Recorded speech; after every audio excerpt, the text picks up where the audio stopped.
Você já deve ter visto algum Reels que mostrou, por exemplo, que um ladrão tentou roubar alguém e se deu mal. E você já torceu por isso.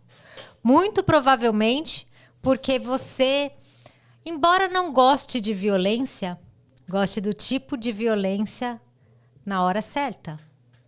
E hoje a gente vai falar de um assunto muito especial nesse episódio do Podicólogas, né, Nath? Sim. Eu sou a Karina Pirró. Eu sou a Nathalie Gudaiol. Sejam todos muito bem-vindos ao Podicólogas. E hoje nós falaremos sobre essa obra-prima.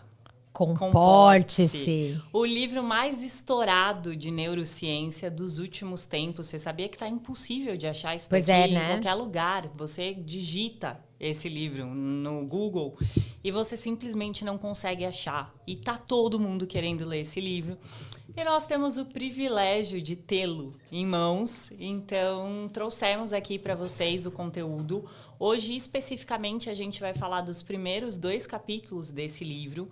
E a gente vai trazer tudo assim, ó, mastigadinho para vocês, tá? Isso. Então, se você gosta de neurociência, psicologia, comportamento e quer acompanhar a gente, já deixa aqui seu like. Se você não segue, começa a seguir agora, porque vai ser imperdível esse e os próximos encontros para vocês saberem mais de neurociências. É importante a gente ressaltar que dentro desse livro a gente consegue entender muito do comportamento humano e eu adoro o slogan desse livro que eles colocaram aqui, a biologia humana em nosso melhor e nosso pior.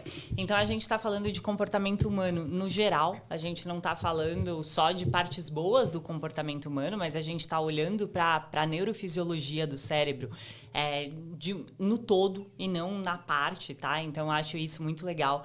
Para quem trabalha na área, nossa, enriquecedor. E para todos os curiosos de plantão, da mesma forma, cabe, porque a gente vai trazer com uma linguagem muito mais do dia a dia, a gente vai evitar um pouco de termos técnicos, apesar deles serem essenciais, então eles vão vir em alguns momentos, mas sempre com o nosso toque de simplicidade para esclarecimentos. Exatamente. O que vocês vão ver, a gente lendo algumas partes do livro com vocês, fazendo alguns resumos que nós fizemos. A ideia é que vocês leiam esses 2 capítulos e tenham eles bem, como a Nath diz, mastigadinho para vocês. Vamos falar um pouquinho desse autor? Vamos falar, o nome dele Sapolsky. é Robert Sapolsky, né? Então ele é professor de biologia e neurologia. Olha que legal, então é biólogo e neurologista na Universidade de Stanford, pesquisador associado do Instituto do Primate, de Primata Research, no Museu Nacional do Quênia. É autor de outros trabalhos aí, como livros como The Trouble with Testosterone, né? O problema da testosterona, porque as zebras não têm úlceras, né? Eu já li, é sensacional. Memórias de um primata. Este publicado na Companhia das Letras. E ele é formado pelas universidades de Harvard e Rockefeller. Escreveu para publicações como Natural History, Discover e Scientific American. Então, é um ser humano interessante para a gente falar.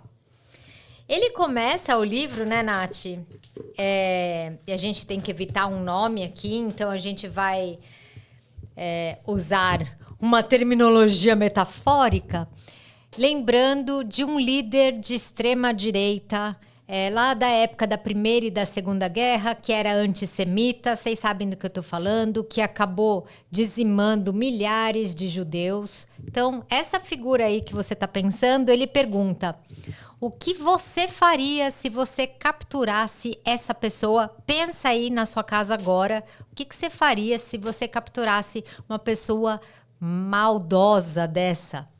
E assim como ele, outros casos que você vê na internet, né, ou nos documentários de assassinatos, pensa você encontrando esse assassino, o que passa na sua cabeça que você gostaria de fazer? Ele começa com essa pergunta porque ele diz que várias vezes ele criou essas hipóteses do que ele faria. E o deixava muito assustado pensar nas maldades que ele praticava na imaginação dele ao capturar esse, se é que pode dizer, ser Sujeito. humano, né? Porque é um ser humano, e essa que é a questão, é o ser humano no seu pior. E é assim que ele começa esse questionamento, né? Exato. Fazendo essa reflexão. E ele traz uma reflexão que eu acho que ela é fundamental para a nossa discussão de hoje, que ele fala que quando a gente olha para a maldade do outro, a gente desperta a nossa própria maldade interior.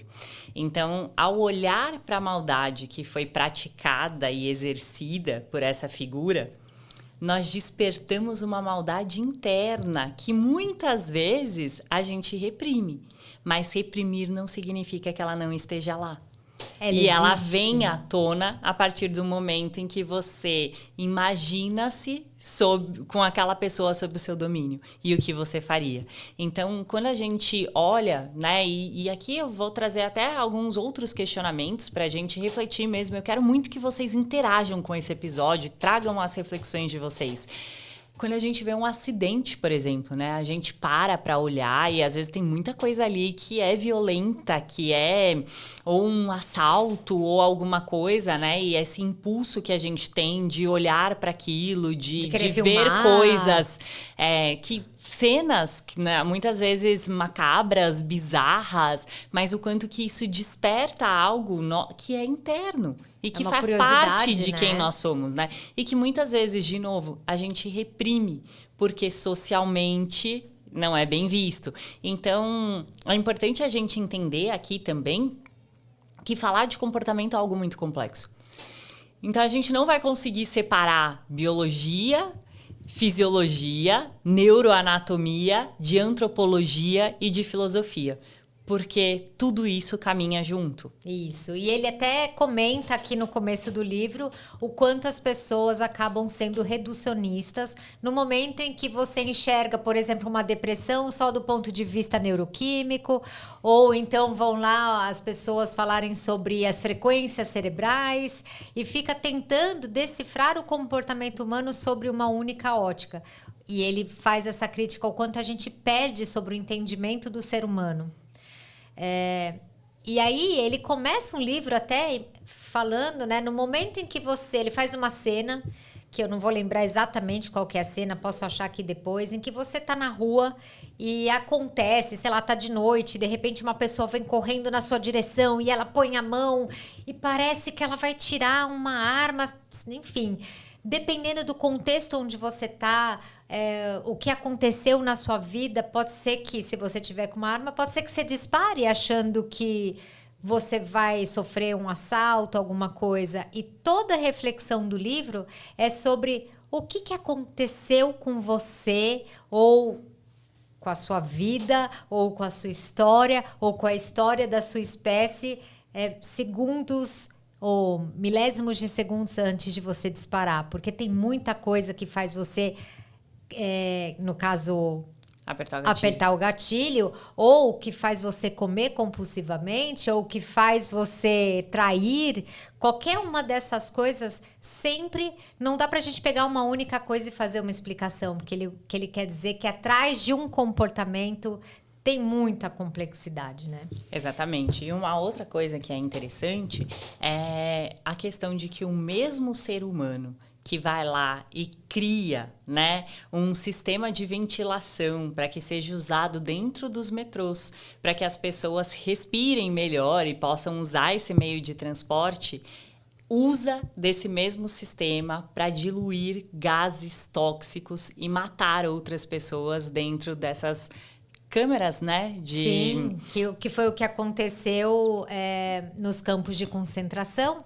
Eles usaram chuveiro e canos, né, de ventilação, os mesmos que eram usados no metrô, para dizimar pessoas. Quer dizer, o mesmo ser humano que pratica o bem, usa os seus instrumentos para praticar o mal. Exatamente, né? Do mesmo jeito. E isso já está aqui na página 10, tá? Para vocês. Ele fala exatamente sobre isso. Estamos sempre à sombra do perigo de ter outros seres humanos nos machucando. E, nossa, como isso é real. Né? A gente tem aí no Brasil, dando um parêntese, os dados recentes, né? Que os antigos já eram assustadores, mas diz que 1 a cada 3 mulheres, por exemplo, no Brasil, sofre abuso sexual. Era 1 a cada 4, que já era assustador. Então, a gente está sempre na possibilidade de alguém fazer uma maldade. Uma maldade com a gente, né? E aí, acho importante a gente ressaltar o que você trouxe no início, que é: a gente não odeia a violência, apesar da gente trazer esse discurso. A gente gosta da violência, mas a gente gosta do tipo certo de violência. Porque quando a violência ela entra num contexto socialmente aceito, e aqui a gente está carregando os termos de ética e moral, né? A gente está trazendo filosofia para dentro dessa discussão, a gente olha para aquilo com bons olhos. Então, fazer o mal por mal, ele é errado, mas quando a gente pratica o mal contra o homem mal, e homem aqui, eu deixando bem claro que eu estou dizendo ser humano, né? Contra o homem mal, e isso não é um problema. Só é um problema quando ela está dentro de um contexto que socialmente não é aceito. Então, vamos refletir sobre isso, porque existe isso dentro da gente. E isso é histórico, né? Quando a gente estudava história na escola, a gente lembra que as pessoas iam para a praça pública assistir decapitação. Era praticamente um teatro. E o que é isso? É exatamente o que a Nath falou. A gente não odeia a violência, né? A gente odeia o tipo errado de violência. A gente ama o tipo certo de violência. Você lembra quando teve o caso da Suzane Richthofen? Eu morava muito perto ali, né? Ela morava... O assassinato aconteceu num bairro que era muito próximo ao bairro que eu morava quando eu era criança. Naquela época, eu devia ter 7, 8 anos de idade, mais ou menos. E o meu pai quis ir lá. Ai, vamos passar na casa dela, né? E assim, por incrível que pareça, tinha trânsito. Porque várias pessoas tiveram a mesma ideia de passar em frente ao casarão, né? exato. O assassinato. Que já é aí algo pra gente refletir sobre o comportamento humano, né? Que é essa coisa das pessoas saírem de casa pra ver acidente, pra ver coisas, né? Assassinatos, enfim. A casa tava toda cercada, porque a polícia tava fazendo investigações. Mas os muros estavam todos pichados, com frases extremamente violentas. Muito. E naquela época não existia celular que tirava-se foto, a gente nem celular tinha. E, então, assim, foi algo... Mas eu lembro de ter na memória, e eu sei o que estava escrito, algo que eu li ali com, 7 anos de idade, e que me marcou de tal forma. Eu lembro a cor do muro e tudo isso, e eu pensava nas frases que estavam ali, porque tinha coisas do tipo: eu vou te matar, você merece morrer, assassina, não sei o quê. Então, assim, as pessoas foram indignadas, dizer o que elas estavam sentindo, saiu do campo do pensamento do Sapolsky ali do início e foi para um plano físico ali de você, né, escrever coisas extremamente ofensivas. Então, assim, o quanto que tem um afloramento no ser humano mesmo... De agressividade. E de querer fazer a justiça com as próprias mãos. Isso. E você sabe que eu lembrei que eu assisti o documentário daquela cantora que era... nem gosto de falar isso, porque ela tem o mérito dela para eu falar que ela era ex-esposa do Whindersson Nunes, mas é a Luísa Sonza. Minha mãe também viu. Ela falou que é bem interessante do ponto de vista psicológico, né? É incrível. Nossa, dá vontade de pegar no colo, sabe? De verdade, é muito sofrimento mesmo. E espero que ela esteja em atendimento psicológico que ela precisa. E ela sofreu muitas agressões. E aí eu tô lembrando disso porque olha que coisa. A Richthofen, ela assassinou os pais. Então, a gente até olha as pessoas querendo fazer violência com a própria mão, com a própria mãe, com a própria mãe é bom, né? Com a própria mão de vingar o morto, que seria violência. No caso da Luísa, se você for ver, olha como a agressividade pode perder seu limite. Ela não fez nada, ela só se separou. Mas as pessoas criaram uma história, né, de que ela tinha separado e tinha feito ele sofrer e não sei o que lá, e também falavam as mesmas frases de matá-la. Caramba. Tipo, ó, o nível de uma separação que pode gerar de agressividade no outro. É lógico que essa agressividade tem um histórico social, tem as próprias dores das pessoas ali, né? Por isso que o comportamento... Eu vou pegar uma frase dele aqui, tá? Para até mudar de página aqui. Já tô na 13 aqui com a Nath, que é... Esse livro...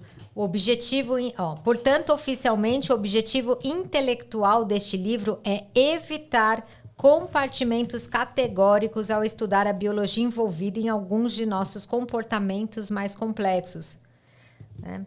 Que, no caso, é isso que eu estou falando. Para entender a violência de uma pessoa, porque o outro se separou, falou que vai matar, tem muita coisa envolvida. Não dá para falar que é neurotransmissor só.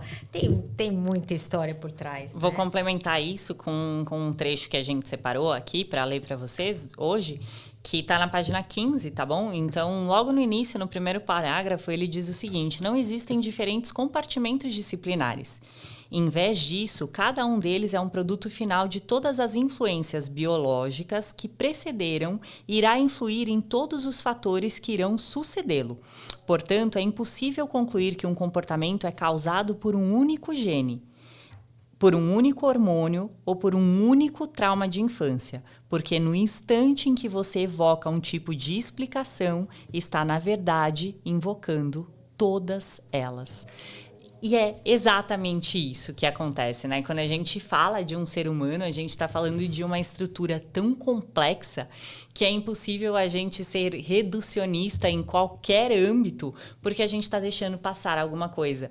Então, quando a gente fala de formação cerebral, a gente está falando de química, a gente está falando de eletricidade que gera química, de conexão. Só que, enquanto tudo isso está acontecendo ali na formação daquele feto, tem uma mãe que já tem uma vida, que está trabalhando, que às vezes está passando por um momento de estresse, ou que está vivendo um momento espetacular e a melhor fase da vida dela, ou algo neutro, mas que está influenciando a forma como está chegando aquela comida e aquela energia para aquele bebê. E que está influenciando a formação dele. E que depois, quando ele vem para esse mundo externo, a forma como ele vai experienciar as coisas, sim, também vai alterar a formação cerebral dele, que vai mexer na parte da neuroplasticidade dele, e o que ele vai vivenciar e experienciar vai influenciar a formação da personalidade dele. E quando a gente fala de trauma, que pode ser algo positivo ou negativo, esses traumas vão influenciar a forma como ele enxerga e vivencia o mundo. É muita coisa complexa, né? Muito. Eu também assisti um documentário recentemente de uma jovem que com 13 anos se prostituiu, não lembro o nome dela, e ela matou o homem com quem ela transou. E até hoje ninguém sabe por que ela matou. E foi presa, uma menina de 13 anos, considerada prostituta e assassina, né, sei lá, triplamente desqualificada. Enfim, ficou presa a vida inteira, sei lá, 30 anos e tal. E ninguém questionou uma menina de 13 anos ser prostituta, né? Tipo, cara, isso tem a ver com... E depois, anos depois que foram ver que ela sofreu, na verdade... Um abuso, né? Assim, como chama? Quando você meio que obriga a pessoa a se prostituir, tá? Né? Então, não foi um desejo da menina de 13 anos. Mas mais do que isso, lembrando do que você falou, muitos anos depois... Quando se entendeu melhor neurociência, souberam que a mãe dela, durante toda a gravidez, bebeu muito e também usou crack. E existe uma síndrome alcoólica que a criança pode ter, que muda completamente o cérebro dela, altera o cérebro, né? Uhum. Você está bebendo, usando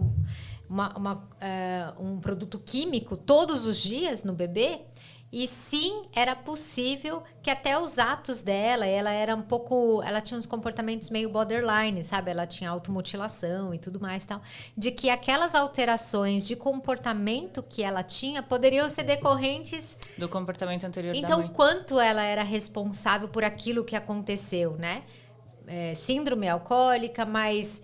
um cafetão atrás dela fazendo ela transar para trazer dinheiro, uma mãe, enfim, uma família totalmente desorganizada, uma menina numa cena que a gente não sabe, aperta um gatilho, é culpa dela. Tipo, e aí, né? Olha, Caio, eu acho que essa discussão que você levantou, que talvez seja o ponto do Sapolsky também aqui, ela é uma discussão extraordinária do ponto de vista filosófico para a gente debater de verdade, assim, mas extremamente difícil, porque você concorda que a partir do momento que a gente tem todo esse conhecimento, a gente precisa falar sobre o sistema judicial vigente? Opa!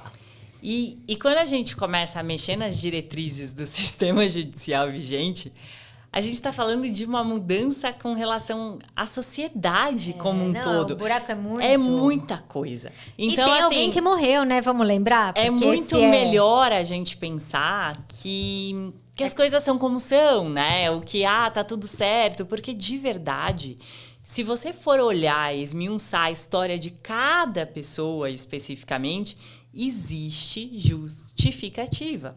Talvez, tá? E eu não tô romantizando aqui de forma nenhuma assassinos e crimes. Existe justificativa.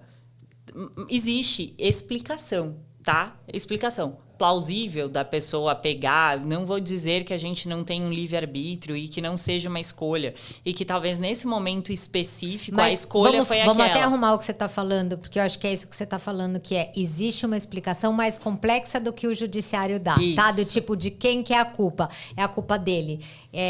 E tudo bem. A questão é que se a gente quisesse... A gente consegue entender o comportamento. Exato. É isso, assim. Até foi mais somado com isso, né? Porque você vai olhar para trás e sim, eu lembro que eu atendi uma criança no consultório que também a mãe usava crack, né? Fazia uso de crack e fez durante a gestação e a amamentação, então também durante a amamentação. E ela era uma criança muito difícil do ponto de vista comportamental, assim, de agitação e de tudo mais. Mas por quê? Porque ela estava vivendo um período de abstinência.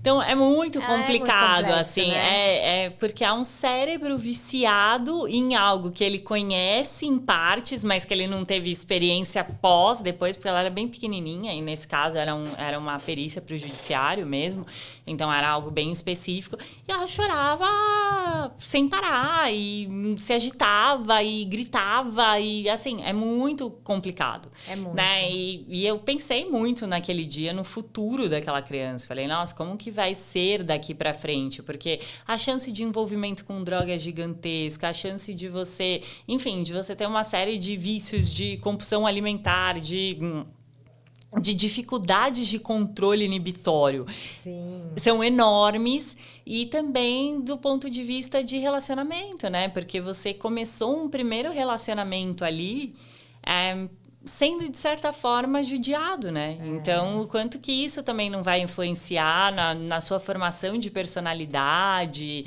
e de, enfim... Na e forma vocês sabem disso, porque quando vocês contam os seus sofrimentos no nosso DM, lá no Instagram, vocês falam porque meu pai, porque minha mãe, porque aconteceu isso, aconteceu... Vocês sabem o quanto a história...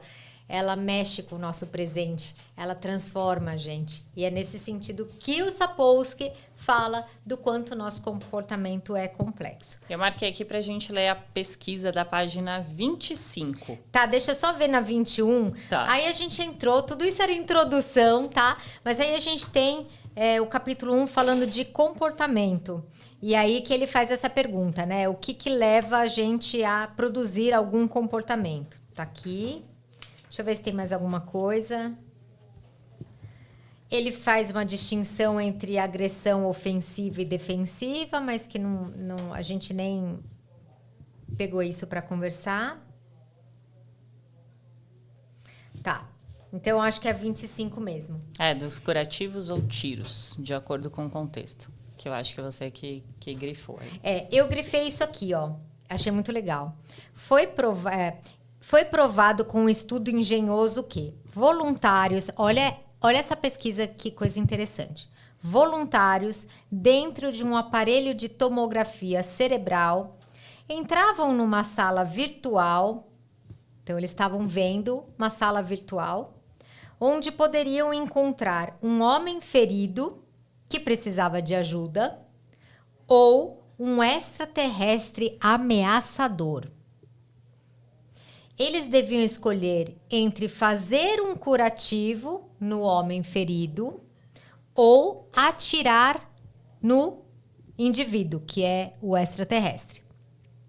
Apertar o gatilho e fazer um curativo são comportamentos diferentes, mas também são parecidos, já que aplicar uma bandagem no ferido e matar o alienígena são, ambos, a coisa certa a ser feito, certo? Se você tem um alienígena ameaçador, atirar nele é uma coisa certa. E tem alguém ferido, e você fazer um curativo também é algo certo. E pensar nessas duas versões diferentes de fazer a coisa certa ativou o mesmo circuito na parte mais contextualmente esperta do cérebro, o córtex pré-frontal. E a gente grifou essa parte para ler para vocês essa pesquisa, porque para o nosso cérebro, ele não distingue qual que é o certo. Certo. O tá? certo. Matar alguém é certo? Você vai falar não. Mas dentro de um contexto onde aquela pessoa poderia te fazer mal, o cérebro entende como pode fazer, tá tudo certo. O córtex pré-frontal, que é o manda-chuva, fala, pode fazer aí, emocional. Tá tudo certo, esse cara é do mal. E pode curar esse ferido aí, fazer uma bandagem. É o certo a ser feito. Então, é muito interessante porque fazer o mal ou fazer o bem, desde que o cérebro interprete como sendo a coisa certa a ser feito, aciona a mesma área. E se você pensar, Cá, faz um certo sentido, porque quando você elimina da humanidade um extraterrestre ameaçador, você está tendo um comportamento de ajuda.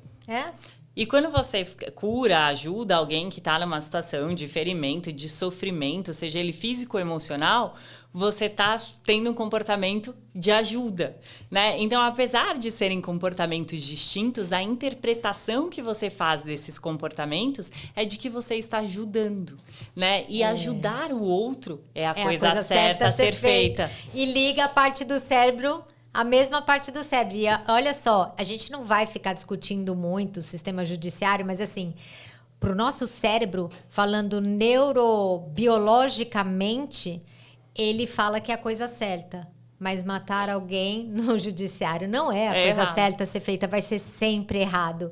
Complicado, né? Porque a gente está brigando com uma biologia nessa hora. Tá? E nessa hora. Tudo bem que existe o legítima defesa, né? Mas, de qualquer muitas forma, vezes é difícil de você conseguir fazer essa alegação. Sim. Né? Então, assim, talvez se não sendo nesse contexto de a humanidade está totalmente ameaçada e temos um super-herói, é mais complicado de você, né? Porque até aí, que tipo de legítima defesa, né? Tem todo um contexto de pessoas que, enfim, cometeram crimes e tiveram muita dificuldade para provar essa legítima defesa. Então, não é bem assim, é sempre a coisa errada a ser feita. Exato. E estamos já no capítulo 2. Olha só como é gostoso ler com a gente, né? Fica muito mais fácil aqueles termos técnicos. Aqui no capítulo 2, o autor, ele traz uma explicação sobre a formação do cérebro de uma forma metafórica, né? Não é literal, mas é uma forma que dá para vocês entenderem com mais facilidade.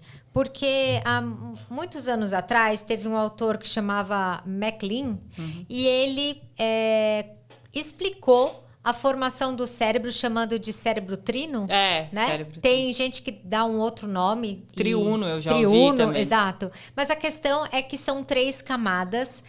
Elas realmente existem, essas 3 camadas, mas a gente fala que é metafórico porque não é que é uma camada e aí surgiu a segunda e aí surgiu a terceira. Quando foram formadas a segunda camada e a terceira, foram feitas modificações nas camadas anteriores e elas também têm conectividade uma com a outra. Tem uma que faz parte meio de uma e da outra ao mesmo tempo, mas de uma forma acadêmica, vamos dizer assim, a gente vai explicar para vocês os 3 cérebros, né, que nós temos, aí as 3 camadas de cérebro. E a gente pode, até para facilitar, depois a gente explica, vamos ler a camada 1? Vamos.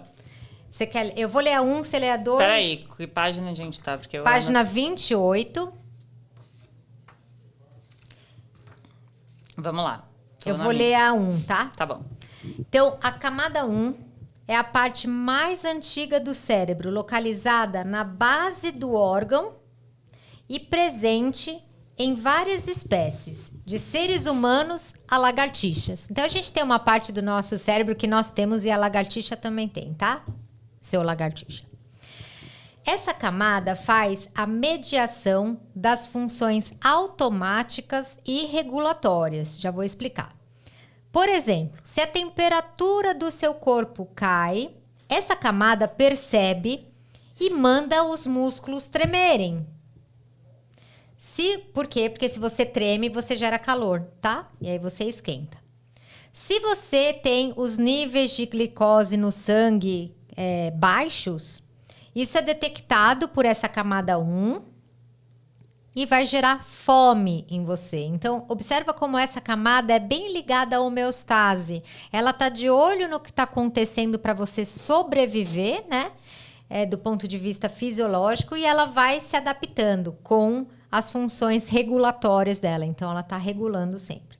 Se um ferimento ocorre, um circuito diferente inicia o mecanismo de resposta ao estresse, tá? Então, você se machucou, essa camada 1 percebe e precisa colocar você em estado de alerta, porque sabe que você, enfim, né? Liga aí todo o sistema simpático para mandar o quê? As células de defesa, para fazer com que seus vasos sanguíneos fiquem mais apertadinhos para o sangue chegar logo lá e o exército de defesa, que são suas células, chegarem logo lá. Então, percebe que é uma forma que você não precisa nem pensar, mas o seu cérebro está trabalhando para você.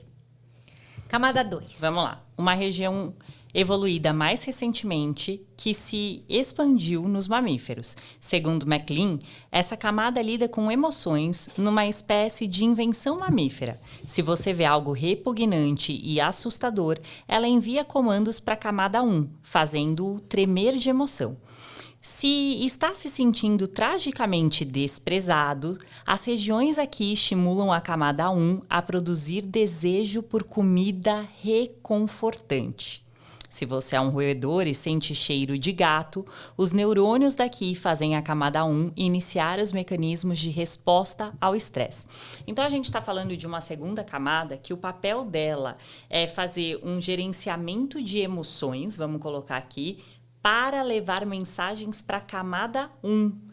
Ou seja, as coisas estão interconectadas, né? É uma camada que conversa com a camada 1. Por quê? Porque quando a gente olha para todas as questões externas, nós também estamos falando de homeostase, de certa forma. Então, se eu me sinto terrível, tragicamente desprezado, algo se desregulou. E como que meu cérebro entende que aquilo pode se regularizar novamente?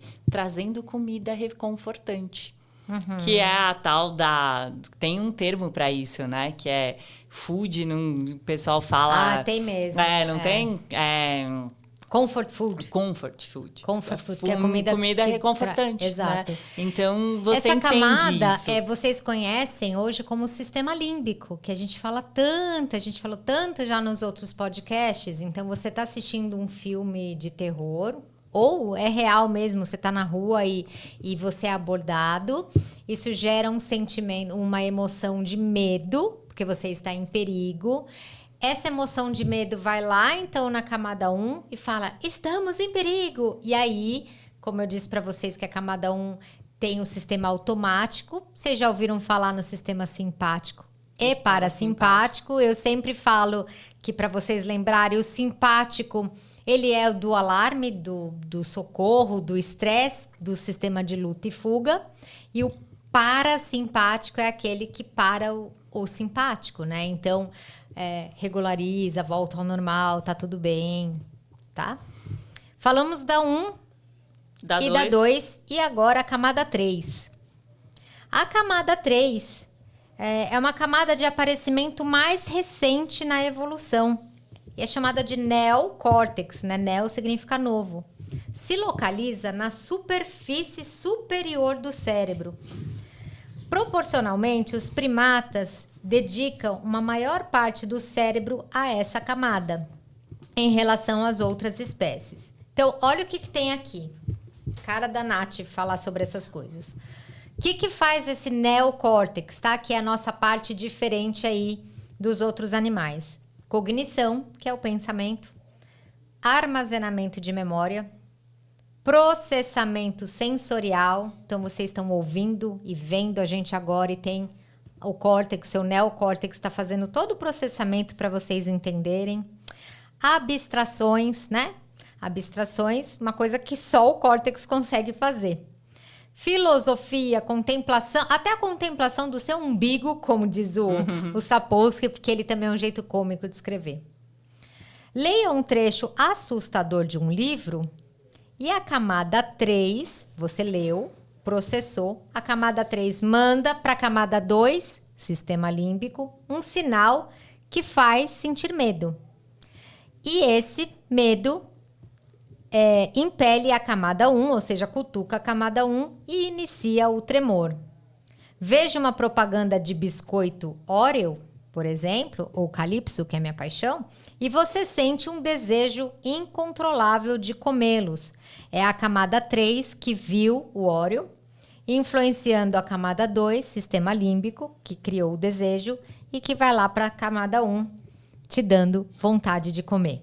Então, veja como as coisas são muito complexas e interconectadas. E você, às vezes, a gente fala muito isso, não percebe que está sentadão no sofá assistindo filme de terror e achando de boa, e não percebe que relação que tem com você depois comer uma pizza inteira.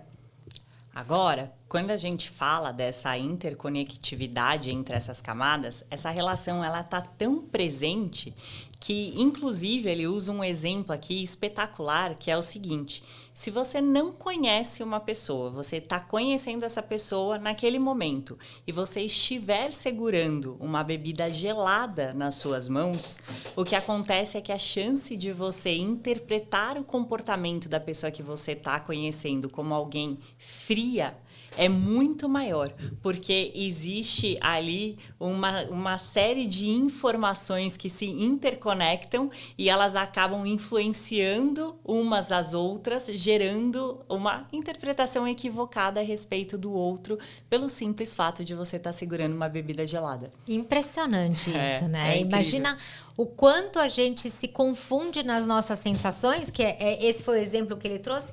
Imagina a quantidade, e aí fica a dica, em um outro momento a gente traz aqui também para vocês, o livro Rápido e Devagar, que é justamente sobre as influências que a gente nem percebe e que faz a gente tomar decisões ou interpretar as situações de forma errônea. Você já leu esse livro, né? Li recentemente de novo. E a gente pode fazer depois um podcast. Pode, vamos. E comenta se vocês querem, tá bom? Se vocês estiverem gostando desse tipo de podcast de estudo mesmo, de leitura, da gente trazer, comentem os livros que vocês querem que a gente traga aqui, porque ler é algo que nós amamos. Então, vai ser um prazer dividir essa nossa paixão aqui com vocês. Depois da terceira camada e desse exemplo espetacular a respeito da interconectividade entre as camadas, ele começa agora a falar do sistema límbico. Do sistema límbico, isso, tá? Exato. A gente vai falar do sistema límbico e nós nos remetemos ao hipotálamo, que é o mediador entre as duas primeiras camadas. Então, a gente está falando de uma região, que é o hipotálamo, que faz essa conexão entre as duas camadas. Vocês conseguem ver o telefone? Dá para ver o telefone aqui? Dá? Ó, o telefone é o hipotálamo, tá? Então, eu sou a camada 1. Aqui, ó. Eu sou a camada 1. Eu sou a 2. E o hipotálamo é o que faz essa grande conexão entre os dois, tudo bem? Só para ficar fácil aqui pro hipotálamo para vocês, tá?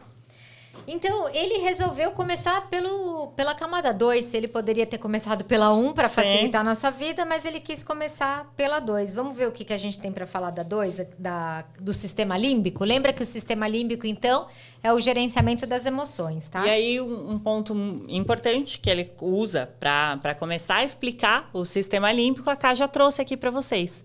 Simpático e parasimpático. Então, ele começa com essa explicação sobre o nosso sistema simpático e parasimpático. E ele usa aqui um termo, inclusive, que ele fala que é um termo que ele usa muito com os estudantes de medicina, que é o sistema de luta ou fuga, mas eu vou ler aqui, tá? Para usar a lamentável piada contada aos estudantes de medicina no primeiro ano. O sistema nervoso age sobre os 4, o sistema nervoso simpático, tá? Age sobre os 4, medo, luta, fuga e sexo. Então, aqui a gente já sabe qual a função do sistema nervoso simpático. Então, olha só, medo, luta. Se tem luta, a gente está falando de agressão, certo? A gente está falando de Então, se a gente fala de agressão, a gente está falando, então, do sistema límbico. Depois vocês vão ver que tem a ver com a amígdala, tá? Também, né? Não só com a amígdala, né? Então, a gente está falando de fuga. Então, a gente está falando de movimentação corporal, né? Porque para eu lutar, eu preciso me movimentar. E para eu fugir, eu também preciso de movimento, né? E de sexo. Então, tem a ver também. Porque quando a gente está numa relação sexual, a gente também tem movimentação corporal, elevação de respiração. Mas eu acho, aqui, lembrando da literatura, essa parte emocional é a que acorda tá? Através do hipotálamo. Tá? Exatamente. Então, a movimentação, o fato de você correr ou não, é porque acionou... A camada 1. A camada 1, tá bom? A camada que a gente tá lendo, que é o sistema límbico, ela a camada é 2. Da emoção. Quando você é atacado por um leão e você sente medo, quem tá despertando isso é o sistema límbico, tá? Sua amígdala reconheceu. E ela é responsável por mandar informação para o hipotálamo falando, ferrou! Aí, o hipotálamo avisa a camada 1 falando, corre! Liga aí o sistema simpático, precisamos. E aí, tem toda uma explicação linda que o corpo faz de preparo para essa pessoa correr e lutar, né? De batimento cardíaco aumentado, aumento de pressão arterial, um monte de coisa que a gente deixa para um outro momento quando a gente estiver falando de crises de ansiedade e de pânico. Né? Perfeito. E o que isso tem a ver com o comportamento? Tem muito a ver com o comportamento. Essa é uma frase dele que eu grifei aqui. Porque, sim, quando a gente está falando de comportamento humano, a gente está falando de biologia, a gente está falando de sistema límbico, de cérebro. Então, isso tem muito a ver com o comportamento. Eu grifei aqui na página 33 e eu tinha dito que a gente deveria ler sobre essa parte, então eu vou ler. O sistema límbico, então, concluindo, o sistema límbico regula de maneira indireta as funções autonômicas, né, sistema nervoso simpático e parasimpático, e, lógico, a liberação de hormônios. Então, você toma um susto, sua amígdala fala perigo, liga para o hipotálamo, fala perigo, o hipotálamo liga ao sistema nervoso simpático, e aí você tem liberação de hormônio, que vocês também já ouviram falar, da adrenalina, do cortisol, que são os hormônios de estresse, tá? Então, isso que ele fala. O sistema límbico regula de maneira indireta as funções autonômicas de liberação de hormônios. O que isso tem a ver com comportamento? Tudo. Muito. Afinal, os estados autonômicos e hormonais do corpo mandam de volta informação para o cérebro. É legal vocês perceberem, tá? Porque foi informação para lá e vai voltar. E o que volta influencia o comportamento. Em geral, como a Nath falou, de forma inconsciente. A gente acha que só o cérebro manda informação para baixo. Mas, se você, por exemplo, deixar os seus músculos tensos agora, o cérebro recebe um feedback falando... Caramba, se ela tá tensa, tá acontecendo alguma coisa. Então, como a Nath falou, as camadas não funcionam só de cima para baixo, também funcionam de baixo para cima. No momento em que você tá tenso, ou no momento que, sei lá, por qualquer motivo o seu coração bateu mais forte, essa mensagem sobe para o cérebro e pode dizer que tá acontecendo algo perigoso, embora não esteja acontecendo. Quem aí já teve uma taquicardia do nada... Você não sabe, você não reconhece, fala, nossa, eu tava de boa, começou e de repente deu um pânico. Quem já... Um monte de gente, né? Aconteceu um ataque cardíaco, o seu cérebro reconheceu como perigo. Ou se tá batendo o coração é porque tem um leão por perto. E mandou uma mensagem para sua parte, a camada 3, e você, né, que pensa, criou uma historinha. Nossa, eu devo estar morrendo. Preciso ir para um... A gente nem precisa ir tão longe. Se você começar a hiperventilar... Tá? Que é fazer isso, você vai ter uma síndrome do pânico, Sim, tá? Você vai alterar... Não faça isso, mas você vai começar a entrar em pânico porque o seu corpo vai entender, a sua fisiologia corporal conversa com a sua cognição e a sua cognição conversa com a sua fisiologia corporal. Tanto é que talvez isso já tenha acontecido, mas eu vou usar um contexto aqui. Tinha o João e o José, eles eram primos. E o João estava tendo uma crise de ansiedade. E o José estava jogando futebol com os amigos. O João foi para o hospital pela crise de ansiedade dele. E o José foi porque ele teve uma tensão muscular. E aí ele começou a sentir muita dor. E chegando lá no hospital, os dois tomaram a mesma medicação. Eles tomaram um relaxante muscular. Pode ser. Porque os dois estavam com tensão muscular. Porque o cognitivo vai conversar com o seu fisiológico e o fisiológico vai conversar com o seu cognitivo. Exatamente. E é a partir do momento que os seus músculos estão relaxados, o seu corpo entende assim: ué, a Karina tá tão molinha aqui. Deve estar tudo bem, né? Não tá acontecendo nada. E aí aquele medo da reunião do dia seguinte, do chefe, do trabalho de escola que não foi feito, parece tão pequeno, né? Porque, ué, cadê ele agora? Um relaxante muscular pode te ajudar com relação à ansiedade. Não tomem relaxante muscular à toa, mas isso funciona no sentido de que fisiologicamente existe correlação entre as duas coisas. É por isso que a gente trouxe esse exemplo aqui. E aí já estamos na página 36, onde fala da amígdala, né? A amígdala é uma estrutura límbica, ele chama de arquetípica, localizada sob o córtex, embaixo do córtex, no lobo temporal, tá? Ela é essencial para a mediação da agressividade, bem como para outros comportamentos que dizem muito sobre a nossa agressividade. Então, na página 37, ele descreve um pouco as evidências que comprovam o papel da amígdala na agressividade, que são abundantes. Ela não é responsável por toda a agressividade, tá? Mas ela tem um componente bem importante. E aí tem várias pesquisas onde eles implantaram eletrodos na região da amígdala, né? Onde vai dar um disparo elétrico. E neste momento o animal começa a se comportar de uma forma mais agressiva, tá? Imagina que você coloca lá um eletrodo na amígdala e o animal começa a fazer assim, lembrando, né? lembra que a Ká trouxe para vocês que a amígdala ela funciona como se ela fosse uma campainha que dispara ali, né? Então ela tem esse papel fundamental dentro da nossa evolução, porque para que a gente chegasse aqui onde estamos nesse momento, sentado em cadeirinhas com ar condicionado, enfim, nós tivemos ali um monte de seres anteriores que trouxeram a nossa evolução e que precisaram fugir de animais, de bichos, enfim, de uma série de ameaças. Então eles precisavam ter um cérebro que fizesse um reconhecimento muito rápido de perigo para que eles pudessem sobreviver enquanto espécie. Então a gente tem essa campainha aí, que é essa amígdala que é disparada. Então, se você dispara por medo, você concorda que quando você está amedrontado, o risco de você ficar agressivo é muito maior? Porque o melhor ataque é a melhor defesa é o ataque. Sim, não dizem isso? Sim. Quantos cachorrinhos vocês já viram que com medo rosna? Ele tá com medo, ele nem é um cachorro bravo, mas você chega perto ele fica... Mas ele tá assim, né? Indo pra trás. Rosnando assim. Então, o que o Sapolsky começa a explicar aqui é que algumas pesquisas mostraram, até complementando o que a Nath falou, que se você excita a amígdala, não só com eletrodo, tá? Mas eles também borrifaram neurotransmissores excitatórios na amígdala, precipitou a agressividade. Mas tem uma coisa, continua aqui, tá?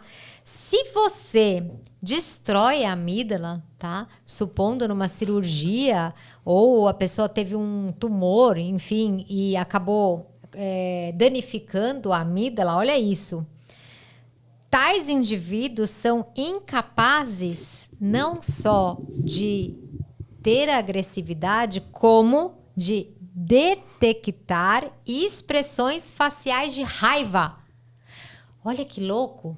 Então, se a minha amígdala está funcionando e eu tenho medo, por exemplo, eu fico olhando para a cara das pessoas e consigo ver que as pessoas estão olhando para mim e estão com raiva de mim. É isso que ele está dizendo, tá? Que a nossa amígdala, ela fica hipersensível achando a cara de raiva das pessoas.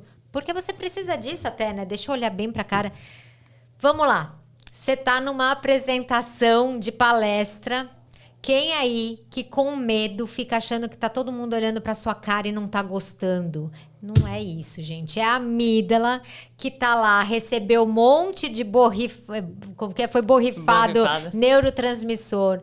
excitatório, então ela tá morrendo de medo e ela tem uma hipersensibilidade de achar que as pessoas não estão gostando, estão com raiva no caso, né? Mas não estão gostando, vão te agredir de alguma forma. Olha que louco isso.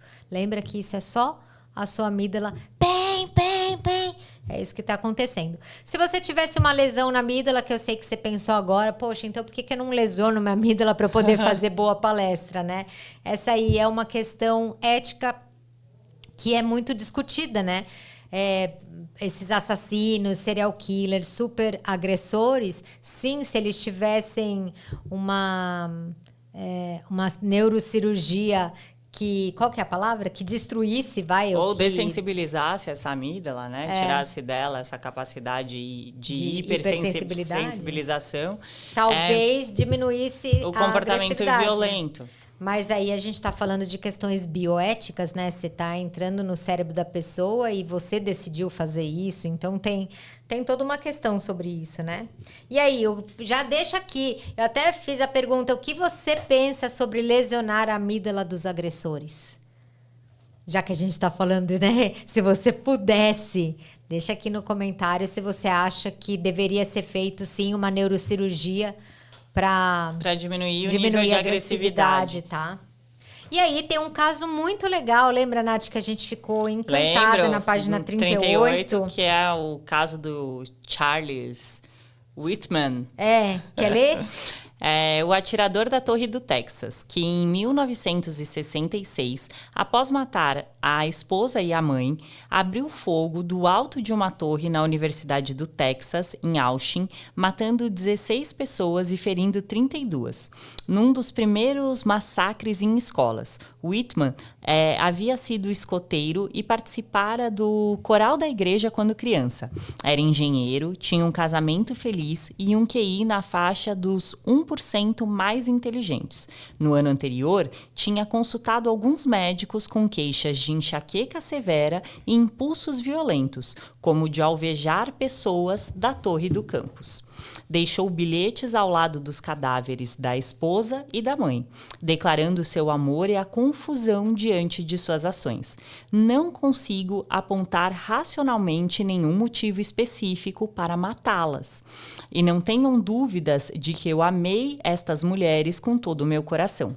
A nota suicida solicitava uma autópsia do seu cérebro e declarava que o dinheiro que ele possuísse deveria ser doado para uma fundação de saúde mental. A autópsia provou que a sua intuição estava certa. Havia um glioblastoma pressionando a amígdala de Whitman. Será que esse tumor causou a sua violência? É provável que não, no sentido estrito de tumor amidaloide. Assassino, já que ele apresentava fatores de risco que acabaram interagindo com os seus problemas neurológicos. Whitman cresceu apanhando do seu pai e vendo a mãe e os irmãos sofrerem de violência. Esse escoteiro de coral de igreja agredia a esposa inúmeras vezes e, como fuzileiro naval, tinha sido condenado na corte marcial por ameaçar fisicamente outro soldado. E num provável indício da existência de um fio condutor familiar, seu irmão foi assassinado aos 24 anos durante uma briga de bar. Vocês veem, né? Que não é uma coisa tão simples. Ele tem um histórico já familiar de agressividade, mas num determinado momento da vida ele começou a ter comportamentos piores de agressividade, ideias de agressividade. No fim, ele se consumou mesmo o assassinato. E ele percebia que estava acontecendo alguma coisa fora do controle dele. Tanto é que ele pediu, por favor, faça uma autópsia do meu cérebro. E aí descobriram um tumor que comprimia a amígdala. E a amígdala a gente acabou de ver que ela tem a ver com medo, com ansiedade e com agressividade. Esse é o papel dela. E, de fato, ele acabou matando. Mas ele escreveu um bilhete. Eu não sei por que eu fiz isso, né?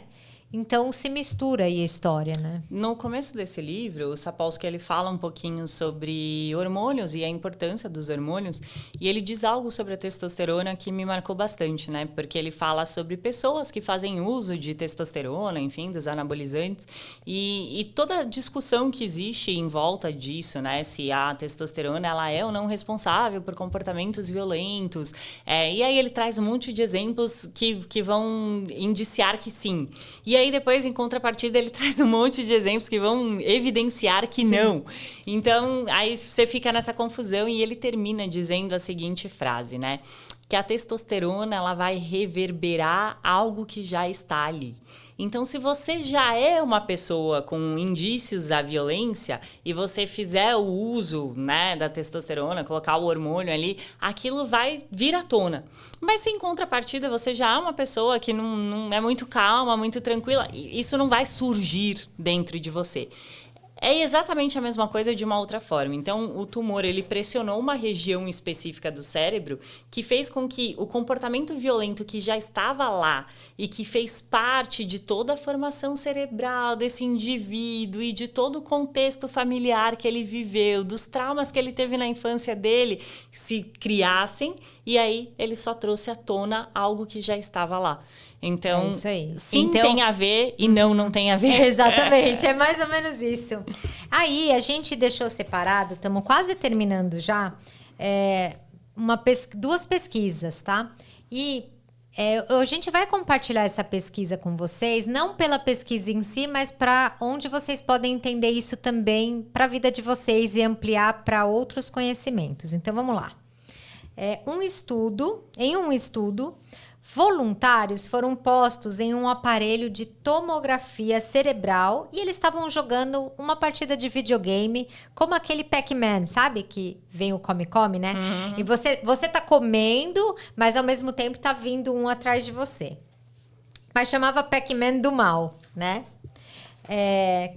No qual eram perseguidos por um pontinho num labirinto, como vocês sabem que é o Pac-Man. Se fossem capturados, tomariam um choque, de verdade, o choque. Enquanto eles conseguiam fugir desse pontinho do mal, a amígdala permanecia em silêncio. Então, se você está fugindo de algo que te faz mal, sua amígdala está em paz, enquanto você não está em risco. Contudo, a atividade dessa região cerebral, da amígdala, crescia conforme o pontinho ia se aproximando. Quanto mais fortes fossem os choques que você tomava, mais longe o pontinho precisava estar antes que a amígdala fosse ativada pela primeira vez. Então, imagina que você vai tomar um choque quando o pontinho chegar em você. E você tomou um choque fraquinho, de 10 volts. Então, para você começar a ficar com medo e a sua amígdala realmente se ativar, o pontinho tinha que estar aqui. Quando está aqui, acordou. Mas se o choque é de 220, minha filha, basta ele estar começando a se aproximar e a sua amígdala já desperta. Então, quanto mais mal algo te faz, mais a sua amígdala dispara na proximidade e não precisa estar tão perto do que é próximo. A gente começa a pensar um pouco isso, com calma aí, onde isso pode ter a ver com a sua vida. Vamos pensar em crianças que sofreram um abuso, tá bom?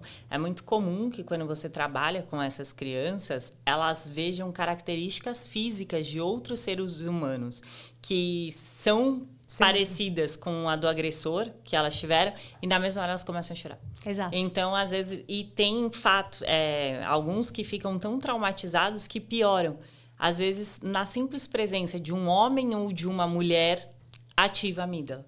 Ou seja, para aquela criança, para aquele indivíduo, aquela violência, ela foi tão significativa que o simples fato de ter um homem, caso tenha sido um homem, ou uma mulher, caso tenha sido uma mulher, no mesmo ambiente que a criança, principalmente quando a gente fala de criança bem pequenininha, ela começa a chorar, porque ela identifica o feminino e o masculino como ou um ou outro como agressores. Exatamente, E é perfeito. isso, é o pontinho lá atrás que nem tá perto de você, é só uma mulher. É o gatilho, né? É o famoso gatilho, mas ela precisa de um gatilho desse tamanho porque o choque, o trauma foi grande para ela, tá? E não importa o que você chama de trauma, porque se para você trauma pode ser o abuso em si, para outra pessoa pode ser o assédio, outra pode ser só a né? Assim, sim, com certeza, não, porque cada não, um experiencia as coisas de acordo com a sua experiência anterior e interior.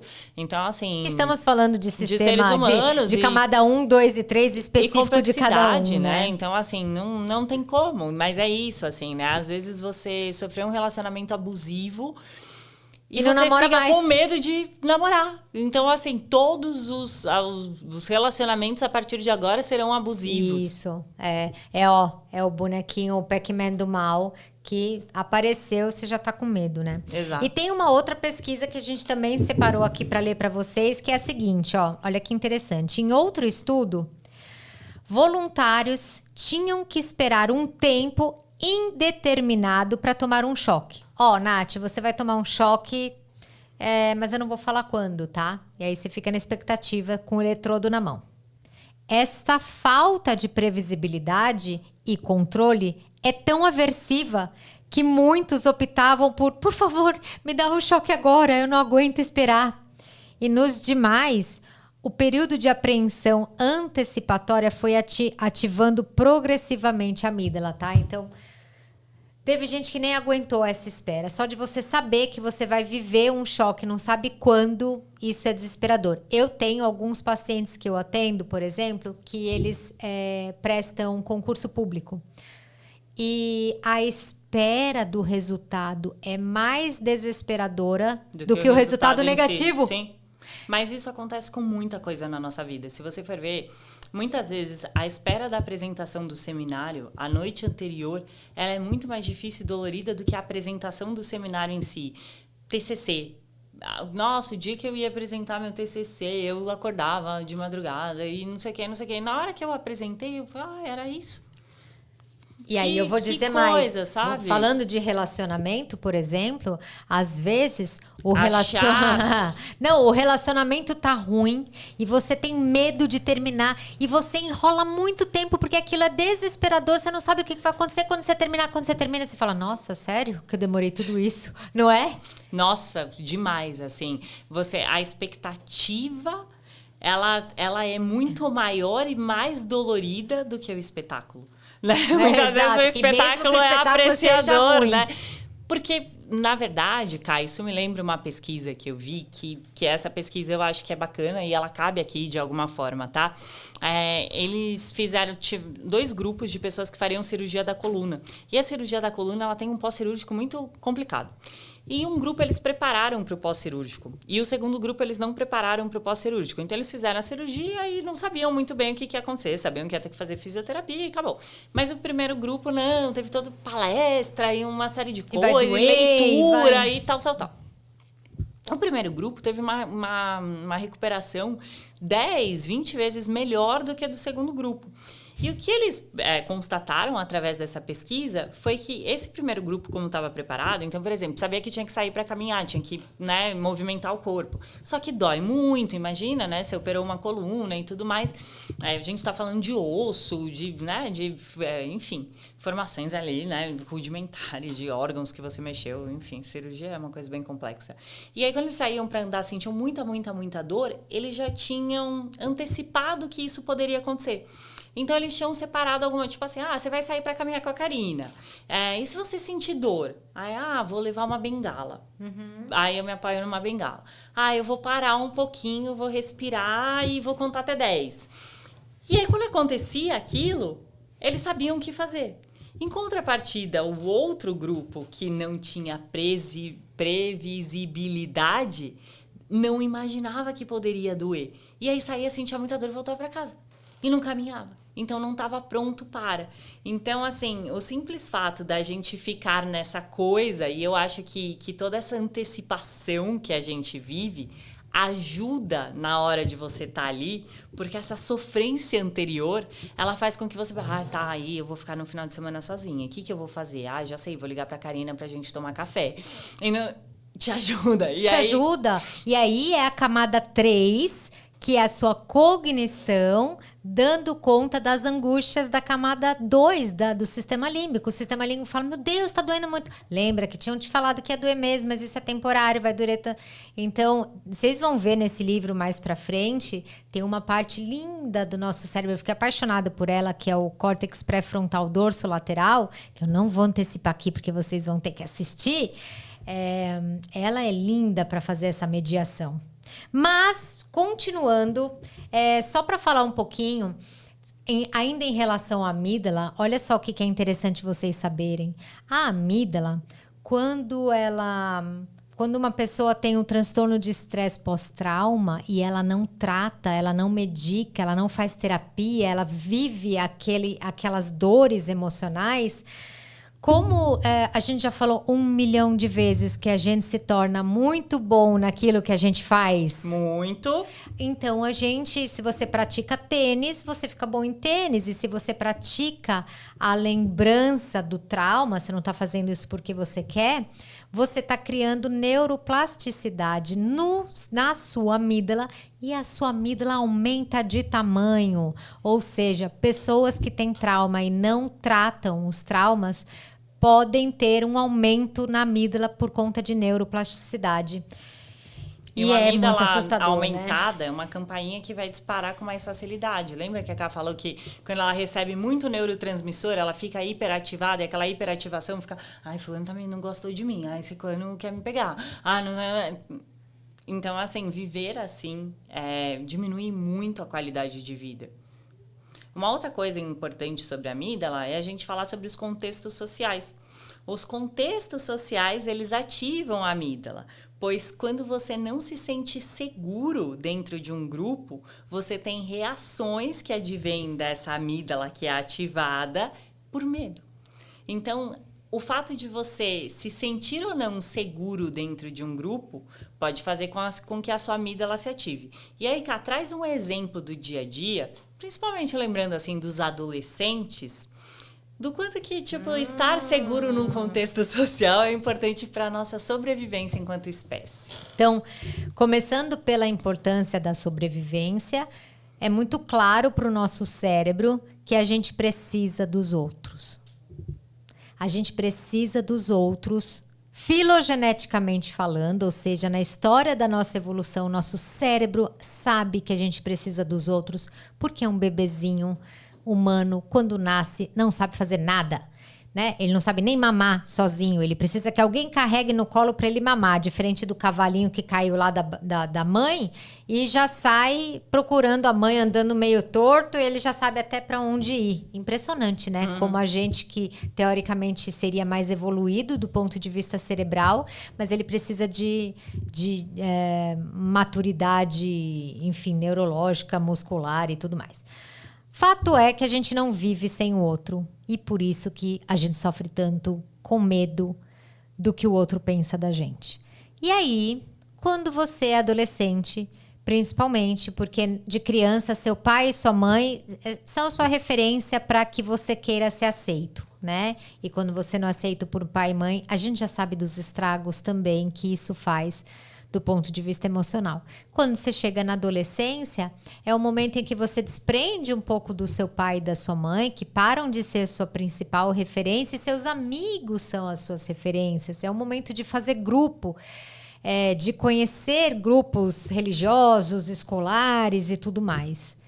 Quando você não é aceito num grupo desse, a sua amígdala liga o botão de alarme, porque ela sabe, ela acha que se você não for aceito naquele grupo, é como se você não fosse sobreviver. E a dor emocional é exatamente essa. Então, tem pesquisas que mostram, por exemplo, que se você tá lá no meio de um grupo, e aí eu levanto aqui o copo e falo, o que é isso aqui? E aí eu respondo, isso é um telefone. Aí o do lado responde, isso é um telefone. É um E telefone? O outro, telefone. É um telefone? Aí o João tá aqui do lado, que é o último adolescente, e ele sabe que é um copo, e ele tá olhando e falando, gente, o que tá todo mundo falando que é um telefone? Isso... E aí, João, o que é isso? Telefone, né? E ele fala telefone porque o cérebro dele tá em pânico, o alarme tá tocando. Então, se ele conseguir falar, cara, é um copo, ele vai precisar superar a amígdala dele.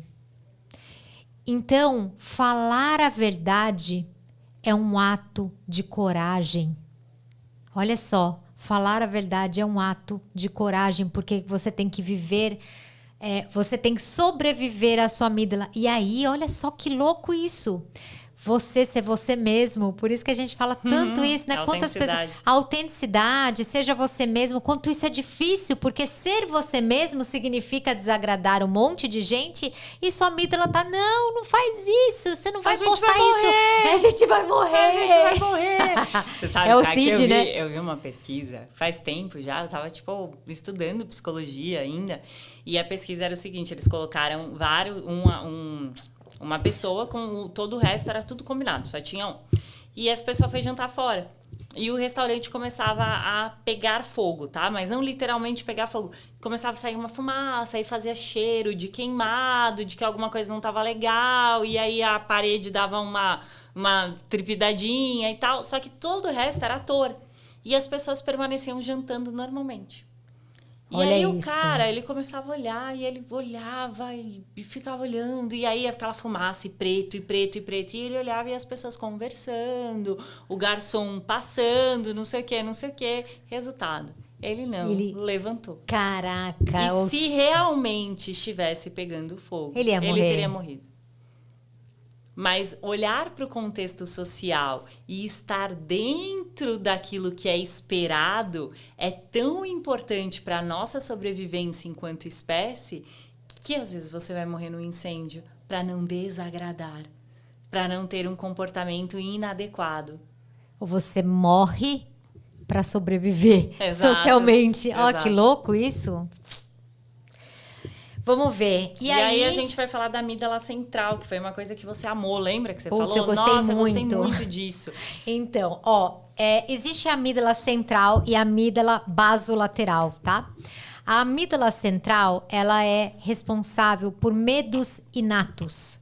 Vocês já devem ter visto um Reels também, onde você coloca uma coisa comprida do lado de um gato e ele pula, né? Ele assusta com cenoura, assusta com... Você já viu? Já, porque é como se fosse cobra. É como se fosse cobra. Então, no imaginário não, né? Que ele não tá imaginando, mas no sistema límbico dele, ele considera aquilo na evolução como se fosse uma cobra, aciona a camada 1 e ele tem uma reação de pulo, de fuga daquilo. É desproporcional, né? Exato. Para o objeto. Para o objeto que é uma cenoura. A amígdala, ela tem uma função que é até importante da gente falar, que ela pode ter uma comunicação direta com essa primeira camada cerebral.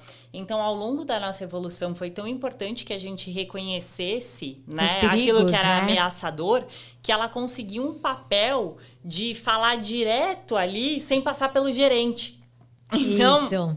Às vezes não precisa ela consegue, passar na... não precisa passar no RH. Pelo reconhecimento, O cérebro não precisa falar é uma cenoura, porque até ele reconhecer que é uma cenoura, você já morreu se fosse uma cobra, Exato. Né? Então, ela tem, às vezes, esse recurso de você... Isso também acontece muito no galinheiro, quando eles colocam uma imagem de um gavião ou de uma águia. Uhum. As galinhas nem viu, é só um negócio, é só uma sombra. Mas o simples fato de parecer um gavião ou uma águia faz com que todas as galinhas... Então, o que é isso? Ativação imediata da amígdala que não precisou passar pela camada, e ela foi direto lá e pá, pula. É isso aí. Então, isso aí é amígdala central, tá? É reconhecimento de medo inato. Tem coisa que a gente tem medo... Depois vale a pena até dar uma pesquisada quais são os medos inatos do ser humano, mas a gente falou até no último podcast sobre barulho. Se você pega um recém-nascido e faz um barulho grave, rápido, o bebê se assusta, tá? E por que ele se assusta com barulho? Ele é bebezinho, ele não vai falar, nossa, é um trovão, vai cair um raio em mim. Ele não sabe nada disso. O susto dele é uma reação de defesa de um medo inato que o cérebro dele já aprendeu por histórias passadas, tá? E quem faz esse papel, então, é a amígdala central. E a amígdala basolateral, elas são os medos aprendidos. Então, supondo que você foi lá fazer uma apresentação na escola de um trabalho e alguém zoou com você, e isso pode gerar um novo medo. Então, existe uma amígdala basolateral que é, vamos dizer, a sua memória dos medos aprendidos. Se uma, então, é a memória filogenética do medo, ou seja, na evolução, o que é perigoso, como cobra, coisas venenosas, cheiros repugnantes, né? Se você sentir um cheiro repugnante, você nem precisa pensar, você já começa a vomitar. O seu corpo já está com medo que você coma aquilo e já está começando a pôr para fora. Esses são os medos inatos, são medos filogenéticos, amígdala central. Para os medos aprendidos, então, medo ontogenético, que é aquele medo que se aprende do dia que você nasceu para cá, é feito pela amígdala basolateral. E elas ficam se comunicando, tá? Cuidado, isso aí é perigoso. Ó, ela vai falar no seminário, é perigoso, hein? Tá? Mas eu achei legal, assim, nada muito importante, só para vocês saberem. Sim, mas né? é legal a gente saber que existe essa divisão e essa comunicação, né? Então, uma parte ali da amígdala pode se comunicar com a outra e trazer como muito ameaçador algo que talvez não seja. E que pode depois... Agora eu vou dar uma filosofada grande. Dá, eu gosto. Mas quem sabe no futuro a gente não tenha algum tipo de comportamento ou de um medo que vai se tornar inato porque ele foi vivenciado por muitas pessoas, tipo falar em público. Você sabia que tem uma pesquisa que perguntou qual era o maior medo das pessoas? E o primeiro maior medo das pessoas é medo de altura. E depois, em segundo ou terceiro lugar, é falar em público. As pessoas têm mais medo de falar em público do que da morte. Nossa, posso pedir para vocês colocarem aqui nos comentários qual é o seu maior medo? Vamos fazer depois. A gente vai ver pelas respostas de vocês. Qual que é seu maior medo? Eu não tenho medo de altura. Que eu tenho de eu sei qual que é meu maior medo. Mas não é o meu maior medo. Meu maior medo é perder as pessoas que eu amo. Tipo assim, que morra uma pessoa que eu amo muito, assim, e aí o sofrimento daquela dor da morte. Daquela pessoa que eu amo, assim, é o maior medo. Eu não tinha pensado, mas eu tenho medo também. Mas, assim, principalmente se for fora da ordem, sabe? Morrer, filha, essas coisas, né? Isso, tipo, nossa, total, Não. sabe? Mas pensando de coisa de sobrevivência, assim, cobra, essas coisas, tal, o meu maior medo é mar. Nossa, morro de medo de mar. Nossa, eu entro... Eu tenho, tipo, paixão. Pavor. Pra mim é tranquilizante. Dessas coisas assim, de medo... Se for um mar calminho com marolinha, pode me chamar, tá? Mas se for aquele que ficar puxando, aí eu falo, meu Deus, eu vou morrer. E aí a eu chance saio. é grande mesmo. Então, assim. por isso. Porque eu tenho medo que muito... coisa assim, se tiver bandeirinha vermelha, não é pra entrar. Red flag, né? Então, aí eu já tenho, tipo, muito medo de altura, assim, de... sei lá, de estar num lugar, tipo, sei lá, uma montanha muito alta, que não tem nada de proteção. Também não gosto, não. E que aí, sei lá, a qualquer momento pode... escorregar e morrer, Você já foi né? nas Cataratas do Iguaçu? Vou agora de novo, adoro. Tá, é lindo lá, né? Tipo, quando eu fui pra lá, juro por Deus, eu não consegui curtir muito, porque você tá num Aquela ponte lá, né? Você tá naquele negocinho que você vai lá na frente pra tirar foto e tava lindo o dia que eu fui, tava com arco-íris e não sei o que, não sei o que. Só que é uma cordinha. E eu pensava assim, mas se tiver algum louco que me empurra aqui?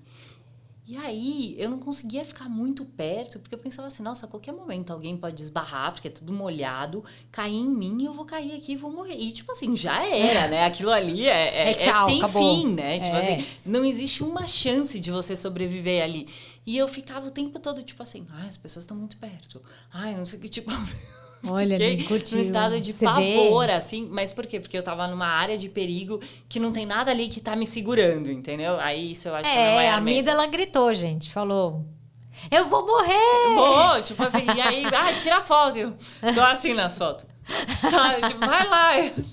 Tá bom, daqui já tá dando pra ver, sabe? Tipo isso, assim. Tava desesperada. Gente, de verdade, tem uma última pesquisa aqui que é sobre motivação sexual dos homens, que eu vou relatar para vocês, tá? Para ficar como um conteúdo, ele é até meio desconectado assim do contexto, mas também sobre a amígdala. E aí a gente termina com isso, tá? Então, é uma pesquisa que mostra que se você mostrar, se um homem está sentado, ou uma mulher, no caso era homem, se um homem estiver sentado de frente para um computador ou uma televisão e estiver passando pornografia, mas passa uma foto, passa outra, ele não precisa fazer nada, simplesmente as fotos vão passando, a amígdala dele tá tudo certo, nem tá ligada, tá? Não tem perigo nenhum. Não tá ativada, né? Não tá ativada, mas olha que louco.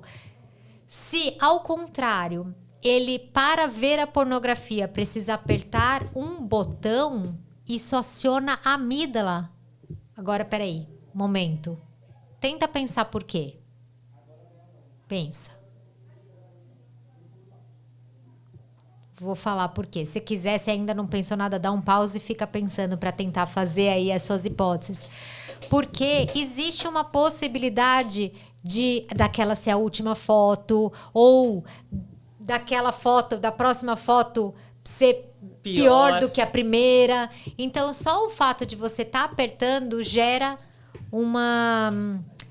um risco para o seu cérebro. E aí, vamos pensar, né? Uma pessoa que está consumindo pornografia ativamente está, então, com a amígdala ligada. Super ativada. Que é o sistema de defesa.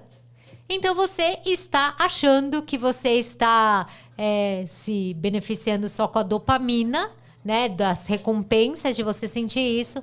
Mas isso também tem um lado de ativação de sistema límbico de estresse. Ó, que maluco isso. E você lembra que a gente falou lá que o sistema simpático ele tinha a ver com luta, com fuga, com agressão e com sexo. Então, a gente vê aí um papel da amígdala dentro da relação sexual e ele especifica muito bem que isso acontece nos homens e não nas mulheres, tá? Exatamente. Então, a gente acabou esse capítulo aí. Na página 50, vocês leram com a gente. Se vocês gostaram e quiserem que a gente continue, comenta aqui. Se vocês acham que é um conteúdo que pode agregar para os seus amigos da faculdade, ou seus amigos psicólogos, ou seus familiares, também compartilhem.